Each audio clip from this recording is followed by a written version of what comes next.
Side होते हैं, जैसे कि सच और झूठ, सही और गलत, और उसी तरह से there is God and ghost, जिसे झुटलाया नहीं जा सकता। आज हम ऐसे जगह के बारे में जानेंगे जो कि इंडिया के मोस्ट हॉन्टेड यानी भूतिया जगहों में से एक है और जिसकी दहशत पूरी दुनिया में है। इसे भूतिया जगह हम नहीं, इंडिया की गवर्नमेंट बताती है। और यहाँ ASI यानी आर्कोलॉजिकल सर्वे ऑफ इंडिया के द्वारा एक बोर्ड भी लगाया गया है जिसमें ये स्ट्रिक्ट मेंशन है कि 6 बजे के बाद यहाँ किसी को भी रहने की इजाज़त नहीं है। आज हम जानेंगे कि कैसे 84 गांव के लोग रातों रात गायब हो गए, जिस जगह पे कभी 2010 में एक रियलिटी शो भी ऑर्गेनाइज किया गया था जिसे होस्ट कर रहे थे बॉलीवुड एक्टर रणविजय। लेकिन ऐसा क्या हुआ था उस रात इस जगह पे कि शो को बीच में ही बंद करना पड़ गया था। हम इस वीडियो में जिस जगह की बात कर रहे हैं वो है राजस्थान का कुलधरा गांव।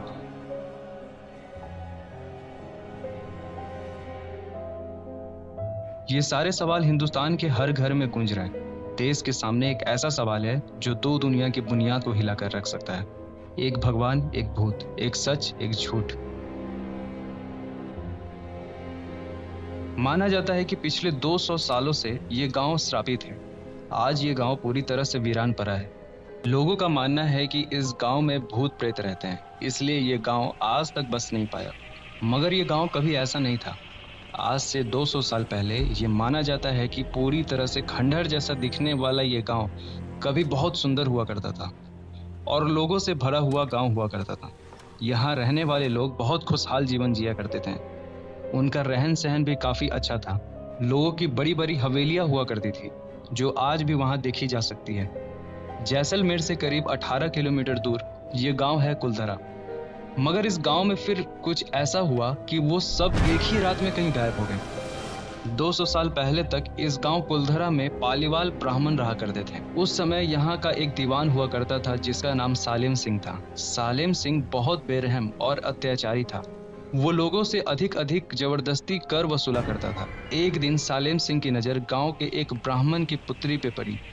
उसने ब्राह्मण के सामने उसकी पुत्री से शादी करने का प्रस्ताव रखा, मगर उस ब्राह्मण को यह रिश्ता मंजूर नहीं था और उसने सालेम सिंह से कहा कि वो अपनी पुत्री का विवाह किसी दूसरी बिरादरी में नहीं करना चाहता और उसका विवाह होगा तो किसी ब्राह्मण से ही होगा। ब्राह्मण के ना कहने से सालेम सिंह बहुत गुस्सा हो गया था और उसने पूरे गांव को खत्म करने की धमकी दी थी। तभी सभी गांव वालों ने सालेम सिंह के जाने के बाद पंचायत बैठाई और ये डिसाइड किया कि वो सभी लोग इस गांव को छोड़कर कहीं दूर चले जाएंगे। वो अपना बहुत ज़रूरी सामान बांधकर सभी लोग रातों रात वहाँ से निकल गए। लेकिन जाते जाते उन्होंने इस गांव को श्राप दिया था कि ये गांव कभी भी आबाद नहीं रह पाएगा और जो भी यहाँ रहने की कोशिश करेगा वो पूरी तरह से बर्बाद हो जाएगा। और शायद इसी कारण से ये गाँव आज भी उसी हालत में वीरान पड़ा है और आज तक इसके आसपास भी कोई गाँव नहीं बस पाया। इसके अलावा कुछ लोग ये बताते हैं कि गांव में सूखे और पानी के कमी के कारण लोगों ने गांव को छोड़ दिया था। कोई ये भी कहता है कि भूकंप की वजह से वो गांव पूरी तरह से उजड़ गया था। अब कारण जो भी रहा हो, लेकिन उसके बाद वो गांव कभी नहीं बस पाया और तभी से वो गांव हॉन्टेड माना जाने लगा।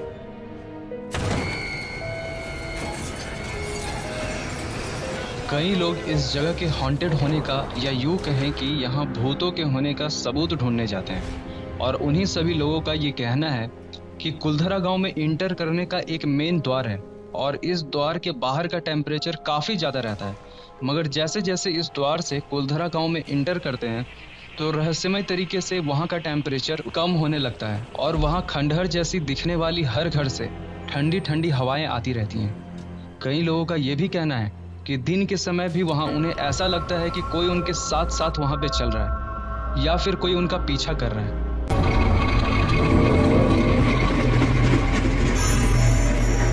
एक टीवी चैनल है MTV नाम से, जिसने साल 2010 में एक रियलिटी शो ऑर्गेनाइज किया था इस कुलधरा गांव में, जिस शो का नाम था गर्ल्स नाइट आउट। इस शो को होस्ट कर रहे थे बॉलीवुड एक्टर रणविजय। इस शो में गौरव तिवारी, जो कि पैरानॉर्मल सोसाइटी के हेड थे, वो भी MTV की इस शो के टीम और 3 पार्टिसिपेंट के साथ इस गांव में गए थे। इस शो में 3 लड़कियों को किसी हॉन्टेड प्लेस में अलग अलग एक पूरी रात गुजारनी होती थी। जीतने वाले को 5 लाख का इनाम भी दिया जाता था। शो के होस्ट मशहूर अभिनेता रणविजय थे और शो में जो 3 लड़कियां पार्टिसिपेट कर रही थी उनका नाम पूजा, शिखा और वेदिता था। इन तीनों के इस शो में आने का पर्पस मॉडलिंग की दुनिया में थोड़ा नाम कमाना था।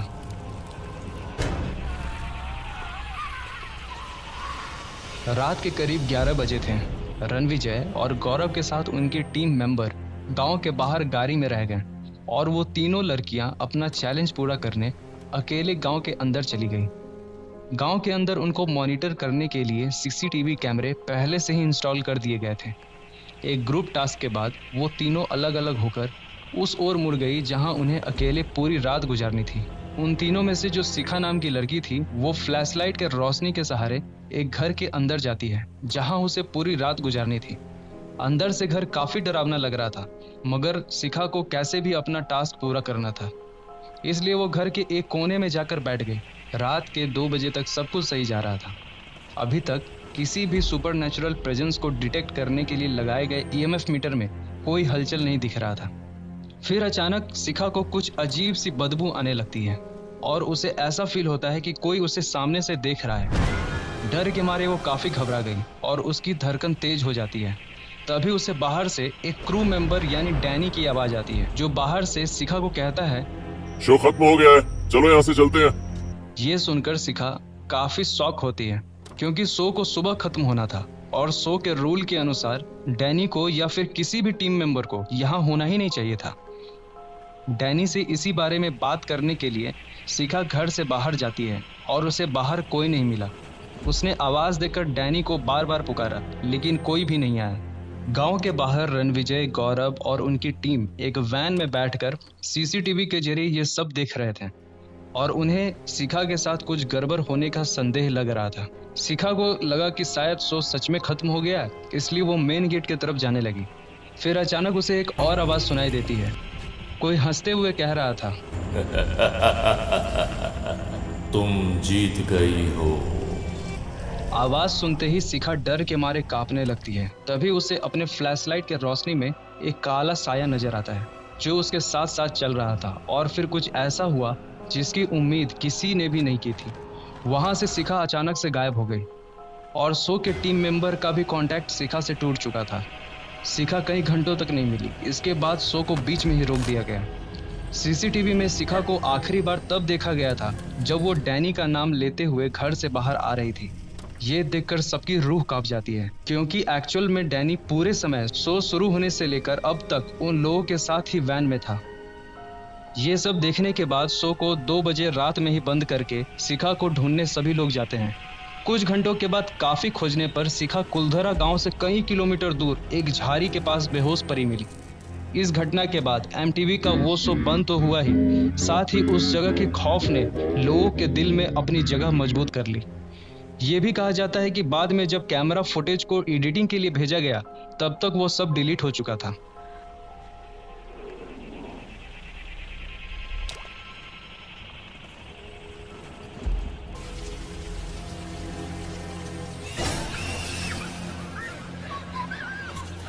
2010 में हुए इस इंसिडेंट के बाद गौरव तिवारी 2011 में फिर से कुलधरा गांव जाते हैं। इस बार गौरव के साथ जी टीवी के टीम मेंबर थे। गांव में घूम घूम कर उन्होंने अपनी इन्वेस्टिगेशन शुरू की। उस समय रात के करीब 11:30 बज रहे थे। अचानक उनके अच्छे खासे काम कर रहे कैमरे में टेक्निकल खराबी आ जाती है और उस कैमरे से अजीब तरह का साउंड बाहर आने लगता है। डराने वाली बात यह थी कि जब ये आवाज़ कैमरे से आती थी तब ईएमएफ मीटर में रीडिंग बढ़ जाती थी। मैं आपको बता दूं कि ईएमएफ मीटर एक ऐसा डिवाइस है जो किसी तरह के सुपरनैचुरल एनर्जी के होने का सिग्नल देता है। कैमरामैन ये सब देखकर हैरान था क्योंकि आज तक कैमरे में ऐसी कोई खराबी नहीं आई थी। टीम के साथ कुछ लोगों को ऐसा भी लग रहा था कि कोई उनका नाम पुकार रहा है। इतना ही नहीं, कहीं किसी जगह पर अचानक से मौसम का तापमान भी कम हो जाता था। इसका कारण गौरव बताते हैं कि जो ये आत्माएं या स्पिरिट होते हैं वे अपने आसपास से एनर्जी सक करती हैं, इसलिए उस जगह का टेम्परेचर कम हो जाता है। इन सब संकेतों से गौरव को पूरा विश्वास हो गया था कि वहाँ जरूर कोई है, इसलिए उन्होंने अपने सारे इलेक्ट्रॉनिक इक्विपमेंट अपने आसपास रखकर ना दिखाई देने वाले उस शख्स से कुछ पूछा। तो अचानक से उस इलेक्ट्रॉनिक इक्विपमेंट का रीडिंग बढ़ने लगा और वो सभी मशीनें खराब हो गईं। सुबह जब वो कुलधरा से बाहर आकर अपनी गाड़ी के पास पहुंचे तो उन्होंने देखा कि गाड़ी के रियर व्यू मिरर पे किसी छोटे बच्चे के हैंडप्रिंट थे। बाद में आसपास के लोगों से पूछने पे पता चला कि कुलधरा से 5 किलोमीटर दूर तक कोई भी नहीं रहता, इसलिए वहां किसी बच्चे के आने की कोई पॉसिबिलिटी है ही नहीं। इन अजीबो-गरीबो घटनाओं का खेल सिर्फ यहीं तक नहीं रुका। इसके बाद एक और हादसा हुआ जिसने सबकी रूह में कपकपी पैदा कर दी थी। हुआ यूं कि गौरव और बाकी सब लोग कुलधरा के बाहर अपने गाड़ी के पास खड़े होकर कुछ डिस्कशन कर रहे थे। तभी अचानक से खड़ी गाड़ी में, जो कि स्टार्ट भी नहीं थी, उस गाड़ी के इंजन में आग लग जाती है। कुलधरा की इन्वेस्टिगेशन खत्म होने के बाद गौरव इस निष्कर्ष पे पहुंचे कि कुलधरा वाकई में हॉन्टेड प्लेस है और जो भी पावर वहां है वो बहुत स्ट्रांग है।